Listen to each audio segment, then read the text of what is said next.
السلام علیکم ورحمۃ اللہ وبرکاتہ۔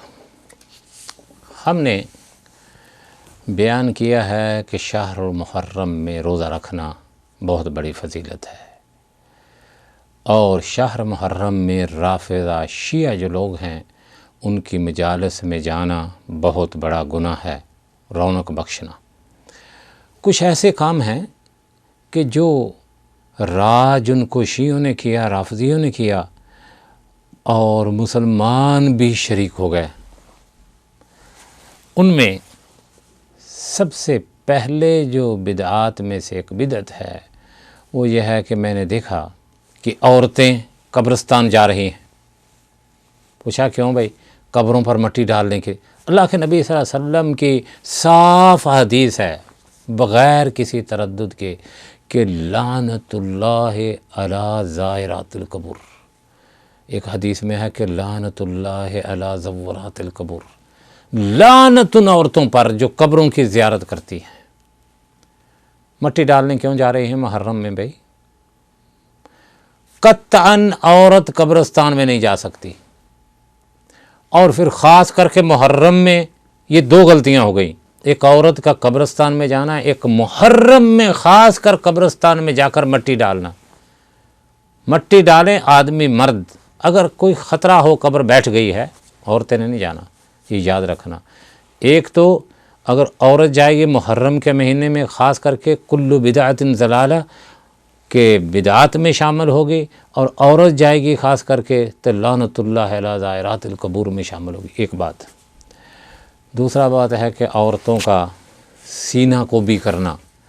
اللہ کے رسول صلی اللہ علیہ وسلم نے سینہ کو بھی کرنے والی عورتوں کو سختی سے منع کیا، اور آپ صلی اللہ علیہ وسلم نے فرمایا کہ لیس منا من ضرب الخدود وشق الجیوب وشق الجیوب، کہ جس نے سینہ کو بھی کی، گریبان کو پھاڑا، اور فرمایا کہ لیس منا، وہ ہم میں سے نہیں ہے، اور اس نے اس کام کا ارتکاب کیا جو جہالت کے وقت تھا، جاہلیت کے وقت تھا۔ لیس منا سے کیا مراد ہے؟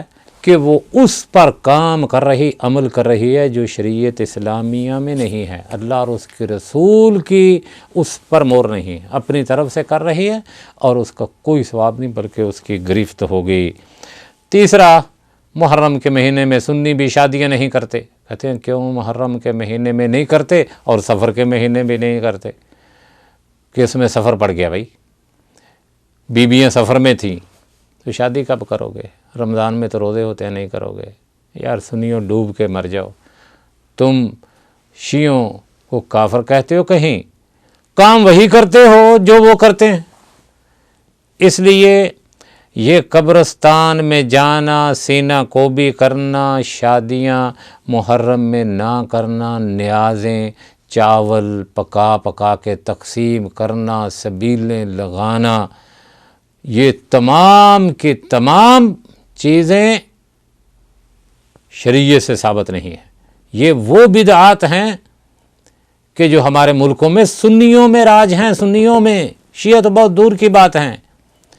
ان سے جس طرح یہودیوں کی مخالفت کرنی ہے نا تو روزہ رکھنا ہے، ان کی مخالفت کرنی ہے، کیونکہ یہ امت اسلامیہ کے یہودی ہیں، ان سے بچنا ہے۔ یہ مسلمانوں کے اور مسلمانوں کی ماں کو گالیاں نکالتے، روحانی ماں کو گالیاں نکالتے ہیں، اور جو ہمارے پیشوا ہیں سلف سارے صحابہ کو گالیاں نکالتے ہیں، اور کہتے ہیں ہم نکالیں گے، یہ ہمارا مذہب ہے۔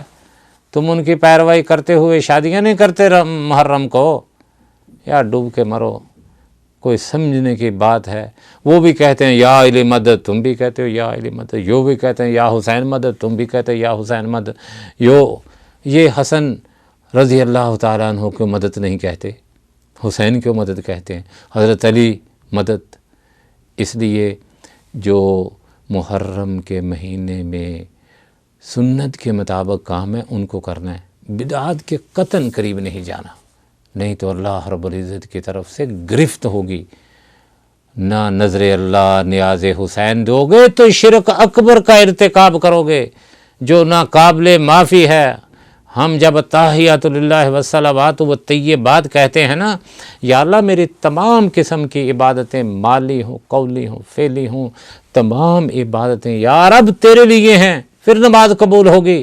اگر 70 اور کی نیازیں دیتے رہے، ان سے مدد مانگتے رہے، ان کی عبادت کے لیے ذبح کرتے رہے، پکاتے رہے، قطعاً کوئی قبول نہیں۔ تو اس لیے اللہ کے نبی صلی اللہ علیہ وسلم نے فرمایا کہ من احدث فی امرنا ھذا ما لیس منہ فہو رد مردود، کل بدعۃ ضلالہ وکل ضلالۃ فی النار۔ اللہ رب العزت سے دعا ہے کہ وہ ہمیں سنتوں پر عمل پیرا ہونے کی توفیق عطا فرمائے اور بدعات سے ہمیں محفوظ فرمائے۔ وصلی اللہ علی النبی۔